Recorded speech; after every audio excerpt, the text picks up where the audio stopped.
और यही रीजन था कि आर्मी को किसी भी कॉस्ट पे इस ऑपरेशन को 1 से 2 दिन में खत्म करने का ही फैसला लेना पड़ा। 1955 में पहली बार पुलिस गोल्डन टेंपल में घुसती है। 1984 में जो घुसी थी वो दूसरी बार था कि नेहरू जी ने सिख को अलग स्टेट जो कि सिख अंपायर जितना होगा वो देने का वादा किया और फिर धोखा किया। अगस्त 1982 को एक इंडियन प्लेन को हाईजैक किया गया और यहीं पे एंट्री होती है एक ऐसे इंसान की जिसकी वजह से पंजाब की पॉलिटिक्स 360 डिग्री चेंज हो जाती है। अब 29 सितंबर 2022 को अमृतपाल सिंह की एंट्री होती है इंडिया के अंदर। सज्जन कुमार, जिसको सीबीआई ने जिम्मेदार बताया था, उसको 1991 में पार्टी से टिकट दिया गया। अगर चंडीगढ़ पंजाब को चला गया तो हरियाणा के हिंदू उनको वोट नहीं देंगे और आपके हाथ से हरियाणा भी चला जाएगा। और इसी वजह से गोल्डन टेंपल को ज्यादा नुकसान हुआ। हजारों सिखों को मारा गया। दिल्ली में 100 से भी ज्यादा गुरुद्वारे जला दिए गए। कि एक रिपोर्ट बनाई जिसका नाम रखा आनंदपुर साहिब रेजोल्यूशन। देखिए, जब भी पंजाब में इलेक्शंस हो, फार्मर प्रोटेस्ट हो, पंजाब में जब भी कोई मुद्दा उठता है, मीडिया के अंदर खालिस्तान का नाम क्यों आने लगता है। ऑपरेशन ब्लू स्टार जो है वो 1984 में हुआ था, लेकिन भिंडरवाले का जो रेफरेंस है वो आज भी क्यों दिया जाता है। और इससे पहले कि हम अभी जो अमृतपाल सिंह वाला इंसिडेंट हुआ वो डिस्कस करें, इससे पहले इसके पीछे रीजंस क्या हैं वो जानना बहुत ही जरूरी है। क्योंकि बिट्स एंड पीसेस में हमें स्टोरीज तो पता है, लेकिन एक्चुअल रीजन नहीं पता है कि ये सब हो क्यों रहा है। क्योंकि ये सारी चीजें जितनी सिंपल लग रही है उतनी है नहीं। अमृतपाल सिंह देश भर में उसकी चर्चा हो रही है। ऑपरेशन ब्लू स्टार शुरू हो गया था और उसके साथियों को निकालने की कोशिश में लगी।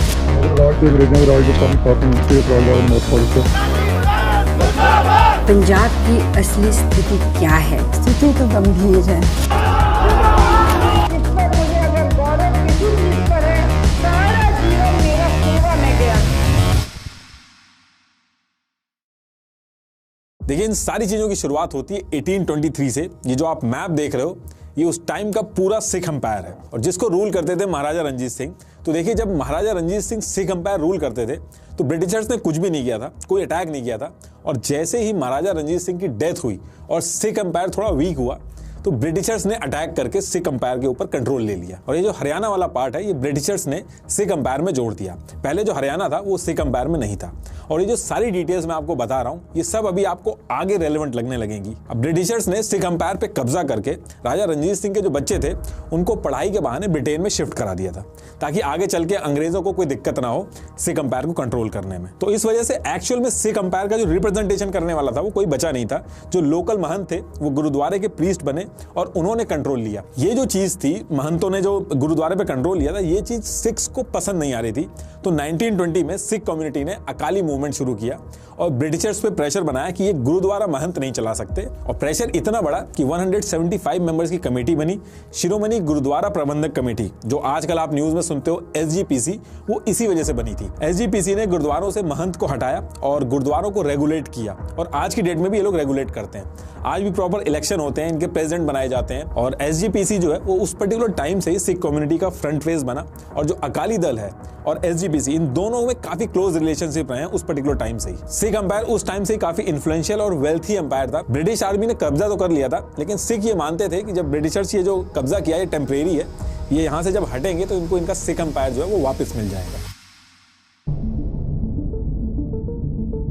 लेकिन ये जो बिलीव था कि सिख अंपायर वापस मिलेगा ब्रिटिशर्स के जाने के बाद, इसको पहला झटका लगता है 1929 में, जब मोतीलाल नेहरू जी ने पूर्ण स्वराज मूवमेंट शुरू किया, जिसमें यह कहा गया कि इंडिया एक इंडिपेंडेंट देश बनेगा जहां पे वोटिंग होगी और डेमोक्रेसी फॉलो होगी। देखिए, सिख कम्युनिटी इस इंप्रेशन में थी कि जब इंडिपेंडेंस मिलेगी तो हमारा सिख अंपायर हमें वापस मिल जाएगा।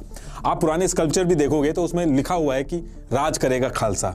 तो ये जो पूर्ण स्वराज की बात थी, इसको सुन के सिख कम्युनिटी उतनी खुश नहीं थी। और जब 1946 यानी कि आजादी से लगभग 1 साल पहले जब ब्रिटिशर्स के जाने की बात होने लगी तो सिख लीडर्स ने यह बात उठाई कि अंग्रेजों ने धोखा करके सिखों से पंजाब छीना था और जब वो जा रहे हैं तो अंग्रेजों को पंजाब उनको वापस कर देना चाहिए। लेकिन चीजें इतनी आसान नहीं थी। अंग्रेजों ने कहा कि पहले क्या था वो मैटर नहीं करेगा, अब सबसे इंपॉर्टेंट फैक्टर ये होगा कि नंबर्स क्या है, यानी कि पॉपुलेशन में किसका कितना हिस्सा है। 1941 में पंजाब के अंदर एक सेंसस हुआ था जिसमें मुस्लिम कम्युनिटी 53% थी, हिंदू 30% थे और सिख सिर्फ 15% के आसपास थे। और सिख कम्युनिटी को अगर देखा जाए तो इंडिया की पॉपुलेशन का वो सिर्फ 1% हिस्सा था।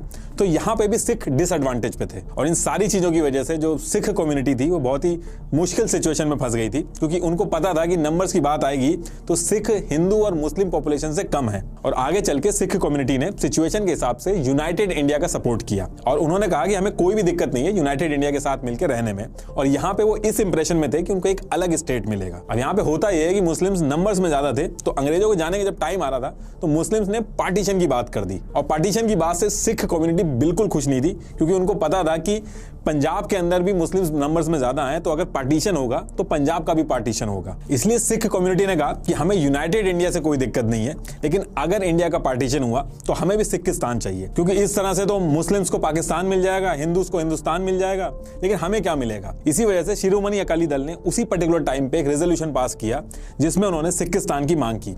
लेकिन ये सिखिस्तान की मांग इसलिए थी कि अगर पार्टीशन करोगे, वरना इंडिया के साथ रहने में उनको कोई भी दिक्कत नहीं थी। लेकिन इसी टाइम यानी कि 1946 में जवाहरलाल नेहरू जी ने सिखों को रीअश्योर किया और कहा कि पंजाब के बहादुर सिख एक स्पेशल कंसिडरेशन को एंटाइटल्ड है। मैं इसको गलत नहीं देखता कि इंडिया के नॉर्थ में एक इलाका हो जहां पे सिख आजादी से जी सके। इस स्टेटमेंट को लेके अलग अलग थॉट्स हैं कि नेहरू जी ने सिख को अलग स्टेट जो कि सिख अंपायर जितना होगा वो देने का वादा किया और फिर धोखा किया। अब देखिए, इन सारी बातों के बाद भी बंटवारा होता है और इस बंटवारे में पंजाब का एक हिस्सा पाकिस्तान में चला जाता है, दूसरा हिस्सा इंडिया में ही रहता है। पंजाब में जो सिख कम्युनिटी रहती थी वो पूरे पंजाब में छोटे छोटे ग्रुप्स में डिस्ट्रीब्यूटेड थी। तो बंटवारा कैसे भी होता, इससे सिख कम्युनिटी डिवाइड हो ही रही थी और इसका कोई सोल्यूशन भी नहीं निकल पा रहा था। लेकिन सिख कम्युनिटी डिवाइड होना नहीं चाहती थी। लेकिन पार्टीशन होता है और जो हिस्सा पाकिस्तान में जाता है वो पंजाब का 62% हिस्सा था और 55% पॉपुलेशन थी। और इस प्रोसेस में सिख कम्युनिटी की 150 से भी ज्यादा हिस्टोरिकल श्राइन्स, उनके रिचेस्ट लैंड और उनकी आधी से ज्यादा पॉपुलेशन पाकिस्तान में ही रह गई थी। जो सिख पाकिस्तान में रह गए थे वो पार्टीशन के टाइम पे अपना घर, लैंड और प्रॉपर्टी छोड़कर इंडिया में आ गए। जो इंडिया में आना नहीं भी चाहते थे उनको पार्टीशन के टाइम पे हुए वायलेंस की वजह से आना पड़ा। इसलिए पार्टीशन के टाइम पे जो नुकसान हुआ था वो सबसे ज्यादा सिख कम्युनिटी का हुआ था। लेकिन सिख कम्युनिटी ने बहुत ही कम टाइम में फिर से अपने आप को एस्टैब्लिश कर लिया था। और पाकिस्तान से जब सिख आए थे तो पहले तो सिख माइनॉरिटी में थे, अब वो पंजाब में मेजॉरिटी में आ गए थे, जिससे सिख कम्युनिटी का एक अलग सिख स्टेट होने का जो सपना था वो फिर से पूरा होता हुआ दिख रहा था। हालांकि ये सपना आसानी से पूरा नहीं हुआ। पार्टीशन के बाद भी कुछ चीजों को लेकर सिख खुश नहीं थे। खुशवंत सिंह की किताब आ हिस्ट्री ऑफ द सिख में उन्होंने लिखा है कि रोड ट्रांसपोर्ट, जिसपे एक तरह से सिख कम्युनिटी जो थी उनकी मोनोपोली थी, उसको नेशनलाइज कर दिया गया। साथ में कलकत्ता में भी बस और टैक्सी सर्विसेज पे सिख का कंट्रोल था, तो वहां पे ईस्ट पाकिस्तान से आने वाले बंगाली रिफ्यूजी थे उनको प्रेफरेंस मिलने लगी। और सिख कम्युनिटी में एक कल्चर है देश की आर्मी को सर्व करने का, तो आर्म फोर्सेज में भी भर्ती के लिए जो पहले सिख कम्युनिटी को प्रेफरेंस मिलती थी उसमें भी चेंजेस हुए। हालांकि ये चेंजेस हर स्टेट के लिए हुए, लेकिन इसको लेके भी सिख कम्युनिटी नाराज थी और अपना एक अलग स्टेट चाहती थी।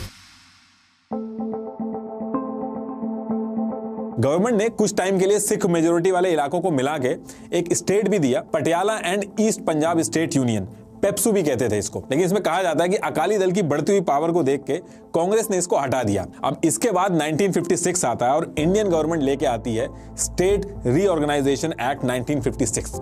इसमें यह था कि लैंग्वेज के आधार पर स्टेट्स को डिवाइड किया जाएगा।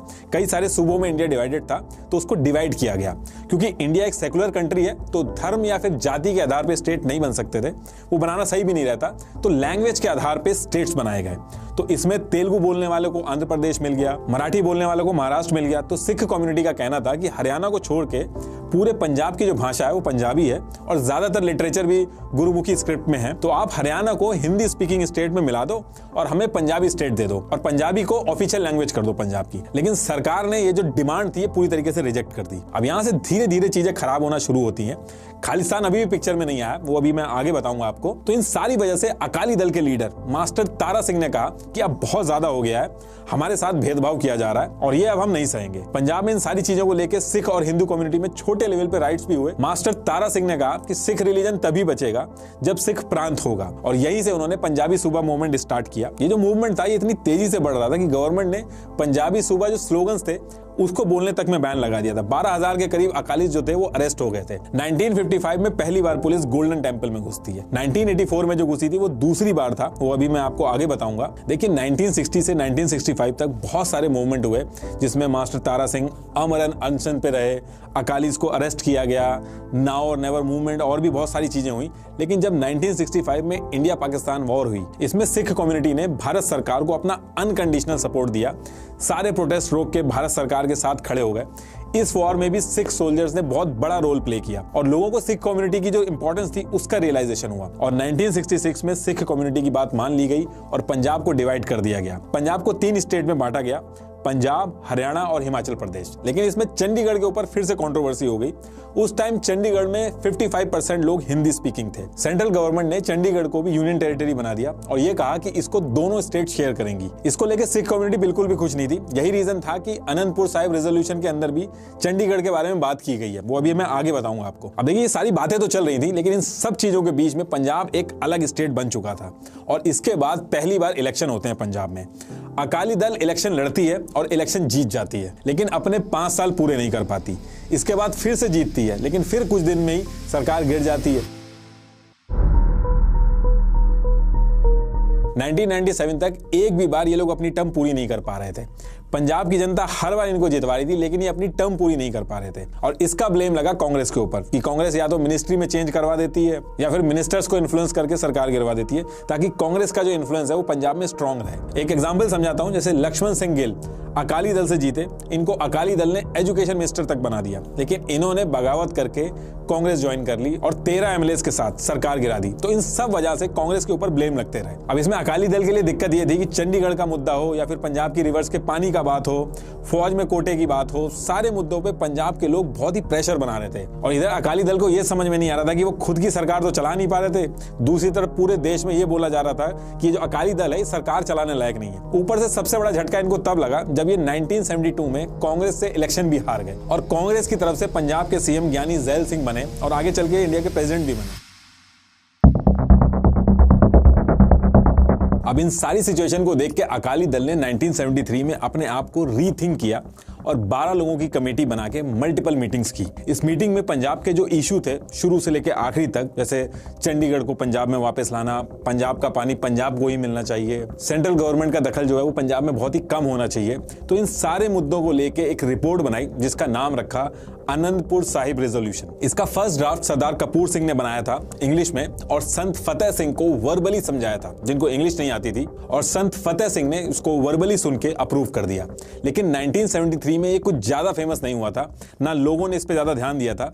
लेकिन अगस्त 1977 में ज्ञानी अजमेर सिंह, जो कि सेक्रेटरी थे अकाली दल के, इन्होंने एक नया वर्जन रिलीज किया इसका। उस टाइम ही लोगों में फेमस हुआ। ये ओरिजिनल रेजोल्यूशन से थोड़ा अलग था, अपडेटेड वर्जन आप कह सकते हो इसका। और ये जो अनंतपुर साहिब का रेजोल्यूशन था, इसके वर्जन को लेकर बहुत ही ज्यादा कंट्रोवर्सी हो रही थी उस टाइम पे, और आज भी इसको लेकर कंट्रोवर्सी होती है। असल में अकाली दल के अंदर भी कई ग्रुप्स थे। कोई नेता अगर पीछे रह जाता था या उसको कम इंपॉर्टेंस मिलती थी तो वो एक एक्सट्रीम वर्जन बना के इस रेजोल्यूशन को प्रमोट करता था लोगों में, और कम टाइम में पॉपुलर होने का ये एक श्योर शॉट फॉर्मूला था। खालिस्तानियों ने भी ये कहा कि अनंतपुर साहिब रेजोल्यूशन में अलग देश की मांग की गई है, अलग स्टेट की नहीं। देखिए अनंतपुर साहिब रेजोल्यूशन एक वेपन की तरह बन गया था जिसको लोग अपने हिसाब से यूज कर रहे थे। जब कंट्रोवर्सी बहुत ही ज्यादा बढ़ गई तो संत हरचंद सिंह लोंगेवाल, जो अकाली दल के प्रेसिडेंट थे, उन्होंने इंडियन पार्लियामेंट के दोनों हाउसेस के मेंबर को अनंतपुर साहिब रेजोल्यूशन की कॉपी भेजी और कहा कि अनंतपुर साहिब रेजोल्यूशन का जो ऑथेंटिक वर्जन है वो ये है और कोई भी इस रेजोल्यूशन का गलत मतलब ना निकाले। उन्होंने कहा कि अनंतपुर साहिब रेजोल्यूशन में अलग देश की मांग नहीं की गई है और अगर कोई ऐसा कह रहा है तो वो गलत कह रहा है। वैसे भी अगर आप सर्च करोगे तो अकाली दल ने ऑफिशियली कभी भी नहीं कहा कि उनको अलग देश चाहिए। देखिए सिख कम्युनिटी अपने रिलीजन को लेकर काफी सेंसिटिव है। ब्रिटिशर्स के टाइम पे भी ब्रिटिशर्स सिख कम्युनिटी को नहीं रोक पाए थे टर्बन पहनने से, बाद में चल के उनको मानना पड़ा था, जबकि हिंदू और मुस्लिम्स के ऊपर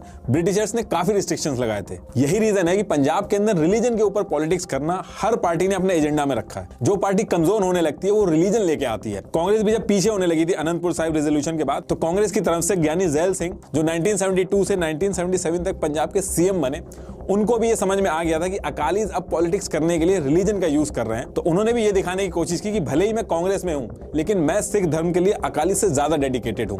उन्होंने सिख गुरुज के जो जन्म दिवस होते थे उसको सेलिब्रेट करना शुरू किया, और इसके साथ साथ पंजाब सरकार ने महाराजा रंजीत सिंह की जो बर्थ एनिवर्सरी थी वो भी बहुत धूमधाम से मनानी शुरू करी। देखिए, अनंतपुर रेजोल्यूशन पंजाब में बहुत ही पॉपुलर होने लगा था, जिससे अकाली दल स्ट्रांग हुआ और आगे चल के अकालीज ने कांग्रेस को भी इलेक्शन में हराया। अब इससे डील करने के लिए कांग्रेस को एक ऐसा फेस चाहिए था जो अकाली से ज्यादा रिलीजियस हो, और यहीं पे एंट्री होती है एक ऐसे इंसान की जिसकी वजह से पंजाब की पॉलिटिक्स 360 डिग्री चेंज हो जाती है। अब देखिए, पंजाब के अंदर कई रिलीजियस ऑर्गेनाइजेशन है जो रिलीजन और एजुकेशन को लेके काम कराती हैं। ऐसी एक ऑर्गेनाइजेशन है दमदमी तस्काल, और क्योंकि दमदमी तस्काल पंजाब के तहसील मूंगा के भिंडर गांव में थी, इसलिए वहां के रहने वाले लोगों को भिंडर वाले कहा जाता है। और उस टाइम पे जब दमदमी तस्काल के लीडर करतार सिंह भिंडर वाले की डेथ हुई, तो उसके बाद जरनैल सिंह को दमदमी तस्काल का लीडर बनाया गया, और लोग इनको संत जरनैल सिंह भिंडर वाले के नाम से बुलाते थे। भिंडर वाले ने लीडर बनते ही गांव-गांव में जाकर नशे छुड़ाने की मुहिम चलाई और लोगों से अपील की कि वो अपने बाल न कटवाएं और सिख धर्म को फॉलो करें। भिंडरवाल बहुत ही तेजी से लोगों में फेमस होने लगा और लोग आके उसके पास अपनी प्रॉब्लम और डिस्प्यूट सॉल्व कराते थे। और ये सब जब चल रहा था तो कांग्रेस के ज्ञानी जैल सिंह और दरबारा सिंह ने संजय गांधी को भिंडर वाले के बारे में बताया कि भिंडर वाले एक ऐसा आदमी है जो पंजाब में बहुत ही पॉपुलर हो रहा है, और अगर इसको हम फ्रंट फेस बनाते हैं तो अकाली दल के वोट कटेंगे इससे। और फिर आगे चल के कांग्रेस ने भिंडर वाले को अकाली दल के खिलाफ SGPC के इलेक्शन में खड़ा कर दिया, और भिंडर वाले को गवर्नमेंट का पूरा सपोर्ट मिल रहा था। अब इसमें होने ये लगा था कि भिंडर वाले को रिलीजियस बातों की वजह से लोगों का सपोर्ट तो मिल ही रहा था, और गवर्नमेंट का सपोर्ट मिलने के बाद भिंडर वाले ने अपनी एक्टिविटी और तेज कर दी, और भिंडर वाले की किसी भी इंसिडेंट पे गिरफ्तारी नहीं होती थी। लेकिन 13 अप्रैल 1978 को एक ऐसा इंसिडेंट हुआ जिससे भिंडर वाले मेन स्ट्रीम लीडर से भी ज्यादा पॉपुलर हो गया। अब देखिए, जो पूरी स्टोरी मैं आपको बता रहा हूँ इसमें बहुत सारी चीजें हैं, अगर वो मैं आपको बताऊंगा तो वीडियो बहुत लंबी हो जाएगी। लेकिन अगर आपको इसके बारे में और डिटेल में जानना है तो मैं आपको कुक्कू FM की एक ऑडियो बुक रेकमेंड करना चाहूंगा जिसका नाम है ऑपरेशन ब्लू स्टार। ये वीडियो बनाने से पहले इस ऑडियो बुक को मैंने सुना था, इसमें काफी डिटेल में इसके बारे में बताया गया है। 82 मिनट्स की इस ऑडियो बुक को आप कहीं भी कुछ भी छोटा मोटा काम करते हुए या ट्रैवल करते हुए सुन सकते हैं। इसके अलावा भी कुक्कू FM पर हजारों तरह की ऑडियो बुक्स अवेलेबल है। एंटरटेनमेंट, कॉमेडी, हॉरर, बायोग्राफीज जैसी कई कैटेगरीज हैं जहां आप अपने इंटरेस्ट के अकॉर्डिंग ऑडियो बुक सुन सकते हो। कुक्कू FM इंडिया का number 1 audio book listening platform है जहां कोर्सेज, स्टोरीज और ऑडियो बुक्स अवेलेबल हैं। आप मेरा कोड NR50 यूज करके फर्स्ट मंथ के सब्सक्रिप्शन पे 50% ऑफ भी ले सकते हैं। तो डाउनलोड करिए कुक्कू FM, link is in the description. तो टॉपिक पे वापस आते हैं। देखिए, सिख और निरंकारी सिख के बीच में एक वैचारिक मतभेद है। सिखों में टोटल 10 गुरु हैं, जिसमें से सिख का कहना है कि गुरु गोविंद सिंह जी आखिरी गुरु हैं, और उसके बाद उन्होंने किसी को भी गुरु नहीं माना। और क्योंकि सारे 10 गुरु जो थे उनके उपदेश गुरु ग्रंथ साहिब में है, तो उन्हीं को सिखों ने अपना गुरु माना। वहीं निरंकारी ने दोबारा से अपने लीडर को गुरु मानना शुरू कर दिया, और इसको लेकर सिख और निरंकारी सिख में कंफ्लिक्ट हमेशा से रहा है। और 13 अप्रैल 1978 को कंफ्लिक्ट इतना बड़ा कि लोगों को अपनी जान तक गंवानी पड़ी। इस दिन निरंकारी सिख जो थे उन्होंने एक इवेंट रखा जिसमें सारे निरंकारी सिख इकट्ठा होने थे, लेकिन भिंडर वाले ने कहा कि वो ये मीटिंग नहीं होने देंगे। जिस दिन ये मीटिंग होती है उस दिन दोनों ग्रुप में लड़ाई हो जाती है और 17 लोगों को अपनी जान गंवानी पड़ती है। लेकिन इसके बाद भी भिंडर वाले की गिरफ्तारी नहीं होती है, और इस इंसिडेंट से भिंडर वाले की हिम्मत बहुत ही ज्यादा बढ़ जाती है। और ईयर 1980 में निरंकारी सिख के हेड जो थे बाबा गुरुबचन सिंह और उनके बॉडीगार्ड की दिल्ली में हत्या कर दी जाती है, और नाम भिंडर वाले के लोगों का आता है। लेकिन उसके बाद भी कोई अरेस्ट नहीं होता है। इसके एक साल बाद 1981 में पूरे देश के अंदर सेंसस स्टार्ट हो जाते हैं। अब देखिए, सेंसस में आपकी मातृभाषा पूछी जाती है, और इसमें यह होता है कि जैसे पंजाब में ज्यादा लोग अगर पंजाबी को अपनी मातृभाषा बताएंगे तो पंजाबी लैंग्वेज को इंपॉर्टेंस मिलेगी, और अगर ज्यादा लोग हिंदी बोलेंगे तो हिंदी को इंपॉर्टेंस मिलेगी। तो इस वजह से भिंडर वाले ने पंजाब के लोगों से कहा कि सब लोग अपनी मातृभाषा पंजाबी बताएंगे। इसको लेके हिंदूज डर रहे थे, लेकिन पंजाब केसरी जो न्यूज़पेपर था उसके एडिटर लाला जगत नारायण, इन्होंने ये कहा कि हिंदू लोगों को डरने की जरूरत नहीं है, आपसे जब पूछा जाए तो आप अपनी मातृभाषा हिंदी ही बताएं। और इस चीज को वो रोज आर्टिकल में पब्लिश करते थे, लेकिन इस वजह से इनको गोली मार दी जाती है। अब इस इंसिडेंट को लेकर गवर्नमेंट के ऊपर बहुत प्रेशर बनता है कि अब तो भिंडर वाले को अरेस्ट करना पड़ेगा, वरना हिंदू कम्युनिटी बुरा मान जाएगी। शुरू में तो गवर्नमेंट नहीं करती है, लेकिन जब प्रेशर ज्यादा बढ़ता है और इम्पैक्ट पंजाब के बाहर से भी पड़ने लगता है तो गवर्नमेंट को अरेस्ट करना पड़ता है। और यहां से कांग्रेस और भिंडरवाले में कन्फ्लिक्ट शुरू होता है और भिंडरवाले कांग्रेस के हाथ से बिल्कुल बाहर निकल जाता है। जैसे ही गवर्नमेंट अरेस्ट करती है, पूरे पंजाब के अंदर वायलेंस होने शुरू हो जाते हैं। 17 लोगों की जानें चली जाती हैं। ये वायलेंस इतना आउट ऑफ कंट्रोल हो रहा था पंजाब के अंदर कि भिंडरवाले को जेल से छोड़ना पड़ा शांति बनाने के लिए। लोगों का इतना सपोर्ट मिल रहा था भिंडरवाले को कि अकालीस को भी भिंडरवाले के साथ खड़ा होना पड़ा। अकालियों को लगने लगा कि सिख धर्म की बातें तो हम करते थे, लेकिन भिंडरवाले हमसे भी आगे निकल जा रहा है, इसलिए उन्होंने भिंडरवाले के साथ हाथ मिला लिया और यहां से कांग्रेस का दाव उल्टा पड़ जाता है। और 1982 में भिंडरवाले और अकाली दल ने मिलकर एक धर्म युद्ध मोर्चा शुरू किया, जिसका मेन गोल था कि आनंदपुर साहिब रेजोल्यूशन जो है इसको इंप्लीमेंट कराना है। इसके लिए इन्होंने रैलीज भी निकाली और कई बार रैलीज आउट ऑफ कंट्रोल भी हुई, तो कांग्रेस ने कई जगह पे फायरिंग भी करवाई। अब 1982 में दिल्ली में होने थे एशियन गेम, जिसकी जिम्मेदारी राजीव गांधी जी को दी गई थी। इसको लेकर सरकार चाहती थी कि इसमें कोई दिक्कत नहीं आनी चाहिए, लेकिन इधर धर्म युद्ध मोर्चा, इनको पता था कि इस पर्टिकुलर इवेंट में आनंदपुर साहिब रेजोल्यूशन की अगर हम बात करेंगे तो ग्लोबल कवरेज मिलेगी। तो धर्म युद्ध मोर्चा ने कहा कि हम इसका विरोध करेंगे। अब दिल्ली में ये गेम्स आराम से हो जाएं, इसलिए गवर्नमेंट ने हरियाणा और पंजाब के बॉर्डर पे जो भी दिल्ली की तरफ से सिख जाते थे उनकी तलाशी लेना शुरू कर दी। बसेस में रोक के स्पेशली सिख और उनकी फैमिली की चेकिंग होती थी। इनफैक्ट कई सिख आर्मी पर्सन भी थे, उनको भी डिसरिस्पेक्ट किया गया, उनकी भी चेकिंग की गई। इसको लेकर सिख कम्युनिटी में काफी गुस्सा था कि हमारे ही देश में हमारे साथ भेदभाव हो रहा है। ये जो लोगों में गुस्सा था, इस पे अकाली ने तो कुछ नहीं किया, लेकिन भिंडरवाले ने इस सिचुएशन को समझ के इसका बदला लेना स्टार्ट किया और इस टाइम पे भिंडरवाले अकाली से भी बड़ा नाम बन गया था। और इसी वजह से भिंडरवाले को अकाली के भी कुछ ग्रुप्स थे वो पसंद नहीं करते थे। अब देखिए, यहां से भिंडरवाले ने अपनी एक्टिविटी काफी तेज कर दी थी। 22 जुलाई 1982 को पंजाब के सीएम दरबारा सिंह पे जानलेवा हमला हुआ। अगस्त 1982 को एक इंडियन प्लेन को हाईजैक किया गया, जिसमें 126 पैसेंजर थे और हाईजैकर्स उस प्लेन को उड़ा के पाकिस्तान ले गए। बाद में पाकिस्तान ने प्लेन उतारने से मना कर दिया और प्लेन फिर वापस अमृतसर में लाया गया और उसके बाद फिर हाईजैकर्स ने अपने आप को पुलिस के हवाले कर दिया। इसके बाद फिर से 20 अगस्त को एक प्लेन हाईजैक किया गया और हाईजैकर्स उसको लाहौर ले गए। कहीं बैंक रॉबरीज हो रही थी तो कहीं पे सरकार के हथियार लूटे जा रहे थे, बड़े पुलिस ऑफिसर्स को टारगेट किया जा रहा था, उनकी किलिंग भी होने लगी थी। अक्टूबर 1983 में अमृतसर से दिल्ली जा रही एक बस को हाईजैक कर लिया गया, जिसमें से हिंदू पैसेंजर्स को उतार के उनको गोली मार दी गई। अब यहां से पंजाब में सिचुएशन काफी खराब हो जाती है और पंजाब के अंदर प्रेसिडेंट रूल लगा दिया जाता है। 15 दिसंबर 1983 को भिंडरवाले ने अपने काम करने की लोकेशन को गोल्डन टेम्पल के अंदर अकाल तख्त पे शिफ्ट कर दिया ताकि वो सेफ रहे। और भिंडरवाले को बहुत ही ज्यादा यकीन था कि किसी भी नेता की इतनी हिम्मत नहीं होगी कि गोल्डन टेम्पल में घुसे। ये यहां से एंट्रेंस होती है और ये दरबार साहिब है और यहीं पे है अकाल तख्त। इसमें ही भिंडरवाले ने बैठना शुरू किया था। भिंडरवाले ने काफी हथियार जमा कर लिए थे और उसकी प्लानिंग इसलिए भी स्ट्रांग थी क्योंकि उसके सपोर्ट में काफी स्ट्रांग एक्सपीरियंस वाले लोग भी थे, जैसे retired major general Shabeg Singh, जिन्होंने भिंडरवाले के फाइटर्स को ट्रेन करना शुरू किया। शाहबेग सिंह 1971 वॉर के हीरो थे, जहां पे उन्होंने बांग्लादेश की मुक्ति वाहिनी को ट्रेन किया था और वो गोरिल्ला वॉरफेयर के एक्सपर्ट थे। इनफैक्ट उनको उस वॉर में कंट्रीब्यूशन के लिए परम विशिष्ट सेवा मेडल और अति विशिष्ट सेवा मेडल भी मिला था। लेकिन रिटायरमेंट से एक दिन पहले उनको करप्शन के चार्जेस लगा के सस्पेंड कर दिया गया था, जिससे उनकी पेंशन रुक गई थी। उन्होंने कहा कि उनकी कोई भी गलती नहीं है। बाद में उन्होंने इसके खिलाफ कोर्ट में भी केस किया और वो जीत भी गए, लेकिन इसकी वजह से वो कन्विंस हो गए थे कि उनके साथ रिलीजियस के आधार पर भेदभाव हुआ है। इसके अलावा एक और retired major general Jaswant Singh Bhullar थे, वो भी भिंडरवाला के जो फाइटर्स थे उनको ट्रेन कर रहे थे। अब देखिए, यहां से गवर्नमेंट और भिंडरवाले आमने सामने आ गए थे, जिसमें लड़ाई होनी तय थी और गवर्नमेंट और भिंडरवाले दोनों अपनी अपनी तैयारी में लग गए थे। अकाल तख्त के अंदर हथियार वगैरह ट्रक से आने शुरू हो गए थे। इधर इंदिरा गांधी जी ने सिचुएशन को समझ के एक और ट्राई किया, जिसमें उन्होंने नरसिम्हा राव जी से एक प्रपोजल भिजवाया कि आनंदपुर साहिब रेजोल्यूशन की हम बातें मान लेंगे, लेकिन कुछ चीजें पॉसिबल नहीं हो पाएंगी। ये जो प्रपोजल था, ये पहले अकाली दल के थ्रू भिंडरवाले के पास गया। इस प्रपोजल को अकाली दल वाले तो मान रहे थे, लेकिन भिंडरवाले ने इस प्रपोजल को पूरी तरीके से रिजेक्ट कर दिया और कहा कि इससे पता चलता है कि अकाली दल सिर्फ पावर में आने के लिए ये सब कर रहा है। प्रपोजल रिजेक्ट होने के बाद गवर्नमेंट लड़ाई के लिए रेडी थी और आर्मी वाले सादे कपड़ों में गोल्डन टेम्पल के अंदर जाने लगे थे ताकि भिंडरवाले के फाइटर्स, उनकी एक्टिविटी, लोकेशन वगैरह इन सब का पता चल सके। आर्मी की तरफ से ये जो ऑपरेशन था, इसका जिम्मा मेजर जनरल कुलदीप सिंह बरार को दिया गया था, एक क्लीन शेव सिख ऑफिसर को, और इस ऑपरेशन को नाम दिया गया ऑपरेशन ब्लू स्टार। देश की अलग अलग जगहों से टैंक्स, माउंटेन गन्स, डाइवर्स और पुलिस डॉग्स पंजाब में आ रहे थे। इससे लोगों को समझ में आने लगा था कि कुछ होने वाला है। लेकिन इसके बारे में जो उस टाइम के प्रेसिडेंट थे ज्ञानी जैल सिंह और वो आर्मी के सुप्रीम कमांडर भी थे, उनको तक इस ऑपरेशन की डिटेल नहीं दी गई थी। 1 जून 1984 को पूरे पंजाब में कर्फ्यू लगा दिया गया और फोन लाइन भी बंद कर दी गई थी। आर्मी ने टेक ओवर ले लिया था और सभी लोकल और फॉरेन न्यूज रिपोर्टर्स को होटल और हर जगह से उठा के एक स्टेट बस में भरा गया और अमृतसर से बाहर कर दिया गया। लेकिन एक रिपोर्टर थे जो एसोसिएटेड प्रेस में थे,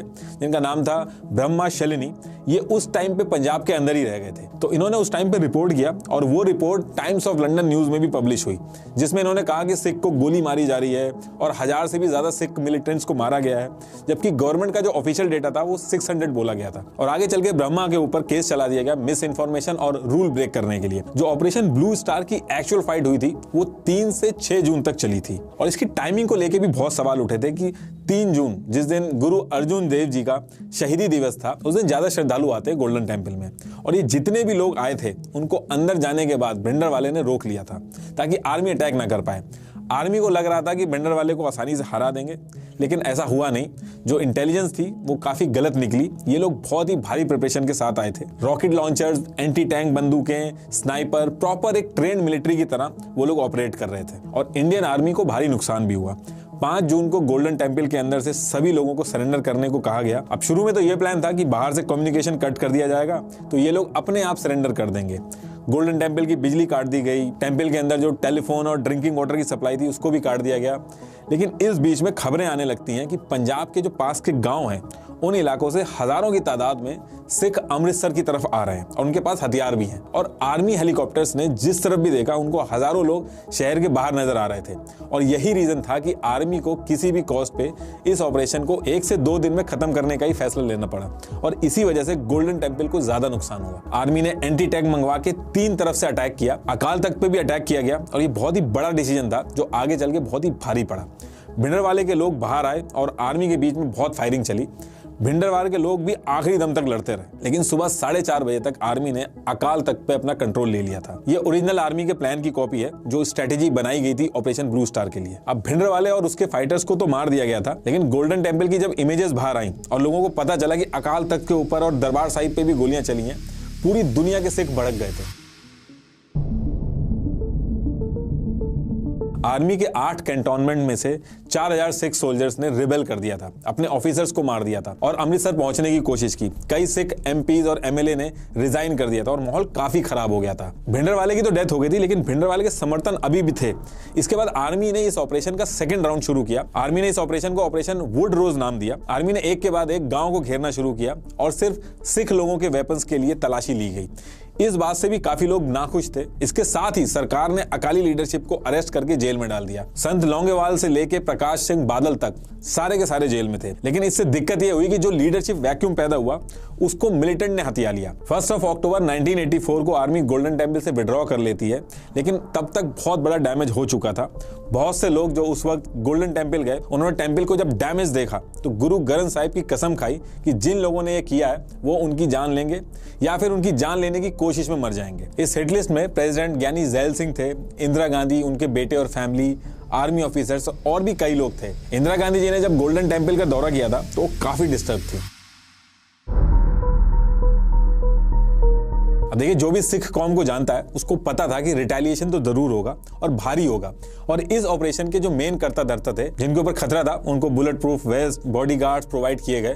सबसे ज्यादा जो गार्डेड था वो इंदिरा गांधी जी का घर था। इंदिरा गांधी को उनके सिक्योरिटी ऑफिसर्स ने उनकी पर्सनल सिक्योरिटी में से सिख गार्ड को हटाने की भी सलाह दी थी, लेकिन कहा जाता है कि इंदिरा गांधी को लगा कि इससे मैसेज गलत जाएगा कि वो सिख कम्युनिटी के खिलाफ है। और 31 अक्टूबर 1984 को इंदिरा गांधी जी को उनके बॉडीगार्ड बेअंत सिंह और दूसरे सतवंत सिंह ने 18 गोलियां मार दी। इंदिरा गांधी जी को सोनिया गांधी तुरंत एम्स लेकर गईं और दोपहर 2 बजे तक उनकी डेथ हो गई थी। अब इसकी वजह से हिंदू सिख टेंशन बहुत तेज बढ़ गई थी। 31 अक्टूबर की दोपहर तक एम्स के बाहर बहुत ज्यादा भीड़ इकट्ठी हो गई थी और वहां पे जो भी सिख दिख रहे थे उनको पीटा जा रहा था। यहां तक कि भारत के प्रेसिडेंट ज्ञानी जैल सिंह वो भी जब एम्स की तरफ पहुंचे तो उनके ऊपर भी पत्थर फेंके गए। एम्स से ये भीड़ आसपास के इलाकों में पहुंचने लगती है और पुलिस ने उनको रोकने के लिए कुछ भी नहीं किया। दिल्ली में कनॉट प्लेस में सिखों की दुकानों को लूटा जाने लगा। उसके बाद सिख के टैक्सी, ट्रक, स्कूटर और 3 व्हीलर्स ये सब जलाए जाने लगे। साथ में जो डीडी चैनल था वो लगातार विजुअल दिखा रहा था, जहां पे एक तरफ इंदिरा गांधी जी की बॉडी थी और बगल में राजीव गांधी जी थे जो दुख में बैठे थे और पीछे से नारे लग रहे थे कि खून का बदला खून। इसके बाद जैसे टाइम बढ़ा था, दिल्ली के अंदर सिख को भीड़ ने टारगेट करके मारना शुरू किया। हजारों सिखों को मारा गया। दिल्ली में 100 से भी ज्यादा गुरुद्वारे जला दिए गए औरतों के साथ क्राइम हुए, लूटपाट हुई और पुलिस की तरफ से एक्शन नहीं हो रहे थे। बाद में इन क्राइम्स के लिए अरेस्ट किए गए 1809 लोगों को सरकार ने छोड़ दिया और इनकी इंक्वायरी करने से मना कर दिया, ये आर्ग्यूमेंट देके कि ये सोल्यूशन नहीं है, इससे चीजें और खराब होंगी। People's Union of Civil Liberty PUCL, इन्होंने नवंबर 1984 में एक रिपोर्ट पब्लिश की जिसका नाम था हु आर द गिल्टी। इसमें इन्होंने ये बताया कि ये जो कत्लेआम हो रहा है इसमें दोषी कौन है, उनके नाम बताए। इसमें राजीव गांधी सरकार के मंत्री HKL Bhagat, 3 member of parliament Jagdish Tytler, Sajjan Kumar और धर्म कुमार शास्त्री थे। साथ में दिल्ली म्युनिसिपल कॉर्पोरेशन के अधिकारी भी थे। 13 पुलिस ऑफिसर्स और 198 पुलिसमैन भी शामिल थे। सज्जन कुमार, जिसको CBI ने जिम्मेदार बताया था, उसको 1991 में पार्टी से टिकट दिया गया और वो भारी वोट से जीता भी। ये आप एक बार पॉज करके आप पढ़ लेना, CBI और पुलिस की रिपोर्ट में जो आया था। जगदीश टाइटलर, जिसके ऊपर इल्जाम लगे थे कि उन्होंने दंगे करवाए, उसको भी टिकट दिया गया और Union Ministry of Civil Aviation का भी काम संभाला उन्होंने। लेकिन 1984 के दंगों के बाद इलेक्शन हुए और राजीव गांधी भारी वोटों से जीत के PM बने। उन्होंने PM बनते ही कहा कि पंजाब की प्रॉब्लम उनके लिए टॉप प्रायोरिटी है, तो उन्होंने पहले जितने भी अकाली लीडर जो जेल में थे उनको निकाला और अकाली लीडर्स के साथ मिलकर 24 जुलाई 1985 को राजीव लॉन्गेवाल अकॉर्ड साइन किया। इसमें एक मेन पॉइंट था कि 26 जनवरी 1986 को चंडीगढ़ पंजाब में ट्रांसफर कर दिया जाएगा। अब देखिए, भिंडरवाले की तो डेथ हो गई थी, लेकिन भिंडरवाले एक सोच थी और ये सोच अभी भी थी कुछ लोगों में। भिंडरवाले के समर्थक अभी भी पंजाब में थे, जिनको ये राजीव गांधी के साथ साइन हुआ अकॉर्ड बिल्कुल पसंद नहीं आया और बाद में संत लॉन्गेवाल की उन्होंने हत्या कर दी। राजीव गांधी जी ने सिचुएशन को तुरंत संभालने के लिए अकॉर्ड साइन तो कर लिया था और अकालियों को वादा भी कर दिया था, लेकिन हरियाणा के CM भजन लाल ने राजीव गांधी को कहा कि अगर चंडीगढ़ पंजाब को चला गया तो हरियाणा के हिंदू उनको वोट नहीं देंगे और आपके हाथ से हरियाणा भी चला जाएगा। ये बात राजीव गांधी को समझ में आई और बाद में वो इस अकॉर्ड से बेसिकली पीछे हट गए, जिसके लिए उनको आज भी क्रिटिसाइज किया जाता है। देखिए, भिंडरवाल के समर्थक अभी भी बचे थे और टाइम टू टाइम वो खालिस्तान की बातें करते रहते थे। सरकार उनको धीरे धीरे एलिमिनेट कर रही थी। एक बार फिर से गोल्डन टेंपल में भिंडरवाल के समर्थक बैठ गए थे और उसके बाद दोबारा से ऑपरेशन ब्लैक थंडर करना पड़ा। इस बार पॉलिटिशियंस ने आर्मी की जगह पुलिस से ही डील करवाया और टेंपल को कोई भी नुकसान नहीं होने दिया। ऑपरेशन ब्लैक थंडर 2 बार हुआ, एक 1986 में और दूसरा 1988 में, और इस तरीके से भिंडरवाल के सपोर्टर्स को एलिमिनेट कर दिया गया। धीरे धीरे करके सिख कम्युनिटी को प्लीज किया गया। जैसे कि जब चंद्रशेखर जी PM बने थे तो वो जो भी पब्लिक मीटिंग एड्रेस करते थे उसमें वाहेगुरु जी का खालसा वाहेगुरु जी की फतेह का नारा लगा के उसके बाद मीटिंग शुरू करते थे। मनमोहन सिंह जी सिख थे, उनको PM बनाया गया। ये कहा जाता है कि इसमें भी सिख को खुश करने का एक मोटिव था। इसके बाद धीरे धीरे सिचुएशन ठीक होने लगती है। अकालीज और कांग्रेस ने मिलकर पंजाब से एक्सट्रीमिस्ट को बाहर किया, कुछ को मार दिया गया, कुछ विदेश चले गए, वहां जाके खालिस्तान की डिमांड करने लगे, लेकिन सिचुएशन कंट्रोल में आ गई थी। बीच बीच में खालिस्तान की आवाजें निकलती थी, लेकिन बहुत ही कम लोग थे और वो इतने पावरफुल भी नहीं थे। अब देखिए, चीजें 2015 तक तो नॉर्मल रही। इसके बाद एक ऐसा इंसिडेंस होता है जिसकी वजह से लोग फिर से भड़कते हैं और खालिस्तान की बातें फिर से तेजी पकड़ लेती है। जब 1 जून 2015 को फरीदकोट डिस्ट्रिक्ट के बुर्ज जवाहर सिंह वाले गांव के गुरुद्वारे से गुरु ग्रंथ साहिब जी की चोरी हो गई। फिर इसके कुछ दिन बाद ही 25 सितंबर को इसी विलेज के आसपास कुछ पोस्टर मिले जिसमें सिख को टारगेट किया था। इसी गांव में गुरु ग्रंथ साहिब के पेजेस के साथ बेअदबी हुई। गुरु ग्रंथ साहिब जी की डिसरिस्पेक्ट को करना ही बेअदबी कहा जाता है। इस इशू की वजह से दोबारा से सिख रिलीजन पे अटैक का मुद्दा पंजाब की पॉलिटिक्स में आने लगा था। ऐसा एक नैरेटिव बन गया था कि सिख धर्म पर दोबारा से अटैक हो रहे हैं, साथ में अकालीज और वीक हो गए थे। तो रिलीजियस लोग अलग अलग पॉलिटिकल अल्टरनेटिव देखने लगे थे। इंडिया के बाहर भी खालिस्तान का रेफरेंडम चलने लगा था और नरेंद्र मोदी जी जब पावर में आए थे तो इनको लेके ये भी कहा जाता है कि ये स्टेट पावर स्ट्रांग नहीं रहने देते हैं, तो पंजाब के स्टेट राइट कहां से करने देंगे, या रिवर का इशू होगा वो कैसे सॉल्व करेंगे। तो इन सब के बीच में दीप सिंधु, जो एक एक्टर भी रहे हैं, इन्होंने टाइम टू टाइम बोला और फार्मर प्रोटेस्ट में भी नरेंद्र मोदी के खिलाफ काफी बातें बोली। दीप सिंधु ने एक वारिस पंजाब दे नाम की एक ऑर्गेनाइजेशन बनाई थी जिसका ऑब्जेक्टिव था कि ये सेंटर से पंजाब के राइट्स दिलवाएगी और पंजाबी कल्चर को सेव करेगी। लेकिन पंजाब चुनाव से 5 दिन पहले ही 15 फरवरी 2022 को एक रोड एक्सीडेंट में दीप सिंधु की डेथ हो गई और इसके बाद एंट्री होती है अमृतपाल सिंह की, जो कि दुबई से ही दीप सिंधु के टच में था, लेकिन ये लोग कभी मिले नहीं थे। दीप सिंधु की डेथ के बाद अमृतपाल सिंह को सितंबर 2022 में वारिस पंजाब डे का हेड अनाउंस कर दिया जाता है। अब इस पे दीप सिंधु की फैमिली ने कहा कि उसका दीप सिंधु से कोई लेना देना नहीं है और उसने जबरदस्ती वारिस पंजाब डे पे कब्जा कर लिया। लेकिन अमृतपाल के जो सपोर्टर थे, उनके जो करीबी थे, उनका कहना था कि दीप सिंधु के जो समर्थक हैं उन्होंने ही उसको वारिस पंजाब डे का हेड बनाया। अब 29 सितंबर 2022 को अमृतपाल सिंह की एंट्री होती है इंडिया के अंदर।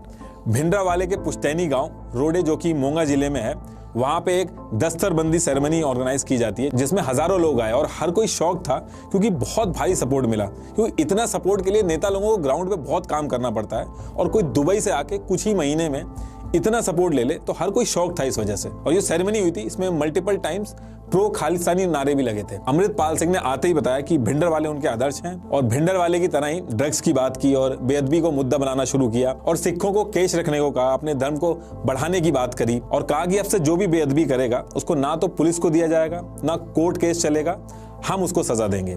सोशल मीडिया में भी अमृतपाल सिंह बहुत तेजी से फेमस हो रहा है और यंग जनरेशन का भारी सपोर्ट मिल रहा है। और जब इसी 24 फरवरी को उनके एक साथी तूफान सिंह को पुलिस ने किडनैपिंग के मामले में अरेस्ट कर लिया, तब अमृतपाल सिंह के साथ हजारों लोग निकल के आए जिसमें उनके हाथों में बंदूकें, तलवारें थीं और साथ में अमृतपाल सिंह ने गुरु ग्रंथ साहिब को अपने साथ रखा और अपने सर पे रख लिया ताकि पुलिस उनके ऊपर जवाबी कार्रवाई ना कर पाए।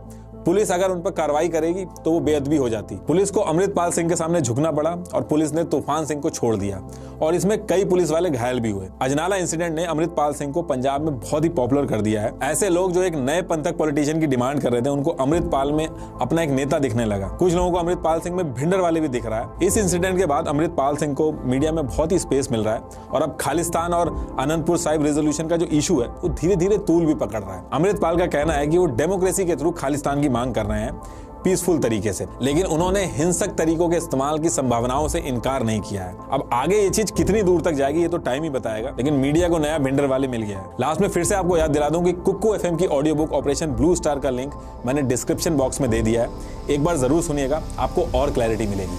Thank you.